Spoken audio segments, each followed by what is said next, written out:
Assalamualaikum warahmatullahi wabarakatuh. Saya Yulia Fujirahayu dari kelas H dengan NPM 2110100150. Saya akan mempresentasikan makalah saya, yaitu makalah hukum adat dari tugas mata kuliah pengantar hukum Indonesia dengan dosen Ibu Raja. Yang pertama yaitu ada pengertian dari hukum adat, yang kedua tujuan dan fungsi hukum adat, yang ketiga corak dan sistem hukum adat, dan yang terakhir adalah apa manfaat mempelajari dari hukum adat. Untuk pengertian hukum adat, ada beberapa menurut para ahli dari pengertian hukum adat dan seminar hukum adat dan pembinaan hukum nasional.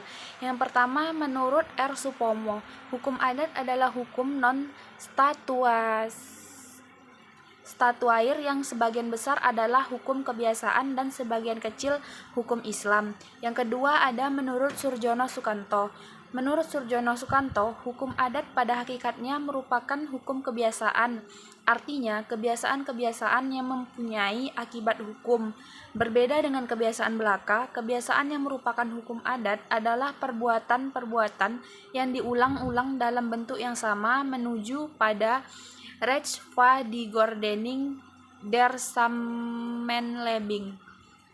Yang ketiga ada menurut Surojo Wijodiporo, hukum adat adalah kompleks norma-norma yang bersumber pada perasaan keadilan rakyat yang selalu berkembang serta meliputi peraturan tingkah laku manusia dalam kehidupan sehari-hari dalam masyarakat.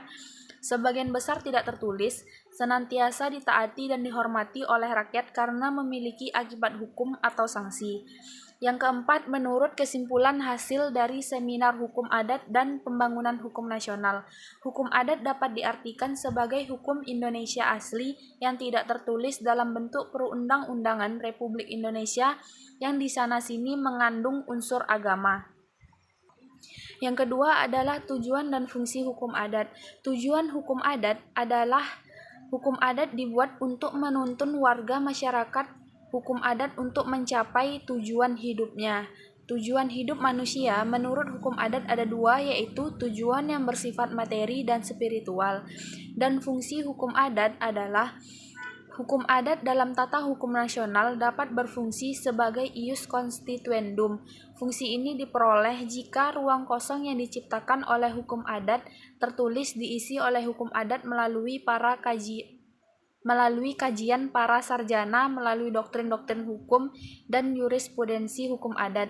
Di sini, hukum adat mampu mengisi ruang-ruang kosong yang memang secara alami menyatu dalam hukum negara ius constitutum.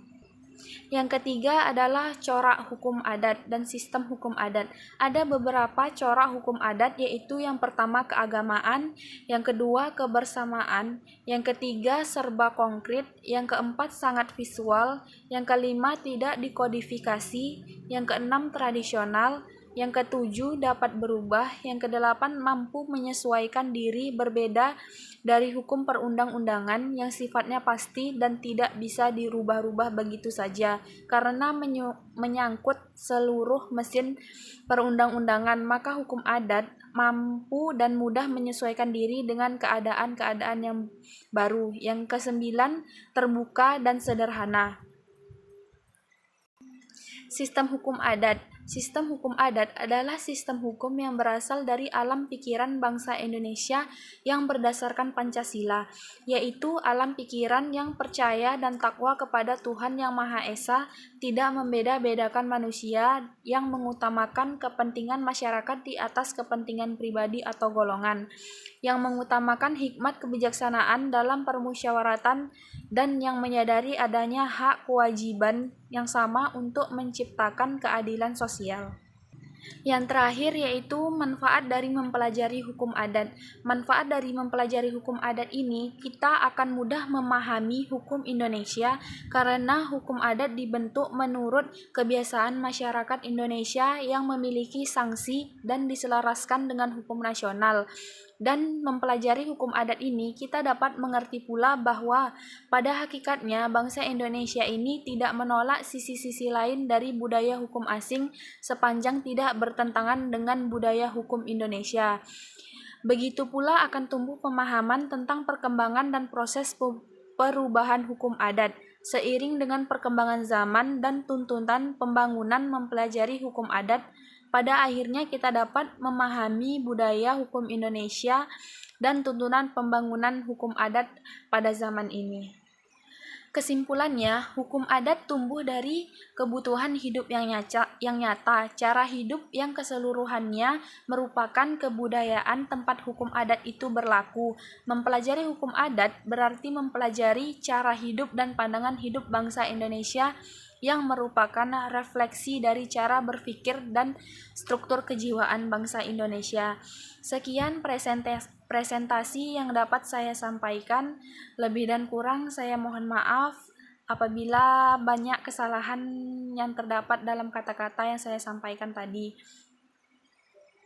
Terima kasih. Wassalamualaikum warahmatullahi wabarakatuh.